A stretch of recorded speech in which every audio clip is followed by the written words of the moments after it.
సింపుల్‌గా చేసే egg rice పిల్లలు కూడా చాలా ఇష్టంగా తింటారండి. అందుకోసం ముందుగా ప్యాన్‌లో ఆయిల్ వేసేసుకొని, అందులోకి సన్నగా తరిగిన పచ్చిమిర్చి, ఆనియన్, కరివేపాకు కూడా వేసేసుకొని మెత్తగా వేయించేసుకోవాలి.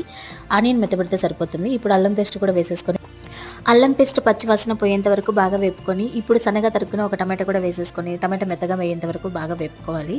ఇప్పుడు పసుపు కూడా వేసేసుకొని బాగా కలుపుకోవాలి. నేను ముందుగా 6 గుడ్లను ఒక గిన్నెలో వేసేసుకొని, అందులోకి మిరియాల పొడి, కొంచెం ఉప్పు కూడా వేసేసుకొని బాగా బీట్ చేసుకొని ఈ విధంగా వేసుకున్న తర్వాత ఒక నిమిషం పాటు కదిలించుకుంటే ఎగ్ ఈ విధంగా అంచులమ్మడి ఇలా అవుతుంది. ఇప్పుడు బాగా ఎగ్ వాసన లేకుండా వేపేసుకోవాలండి, నీసు వాసన లేకుండా. ఇప్పుడు ఇందులోకి కొంచెం కారం, ధనియాల పొడి, కొంచెం జీలకర్ర పొడి, అలాగే నేను చికెన్ మసాలా పొడి వేస్తానండి ఫ్లేవర్ కోసం. అలాగే ఉప్పు కూడా వేసుకున్నాక అంతా బాగా కలుపుకోవాలండి. మసాలాలంతా ఎగ్గుకు బాగా పట్టే విధంగా కలుపుకున్నాక ముందుగా వండుకున్న అన్నం కూడా ఇందులో వేసేసుకొని కొంచెం మిరియాల పొడి, కొంచెం కొత్తిమీర వేసేసుకొని కలుపుకుంటే ఎగ్ రైస్ రెడీ అవుతుందండి. వేడి వేడిగా తింటే చాలా బాగుంటుంది. మీరు కూడా ఒకసారి ట్రై చేయండి.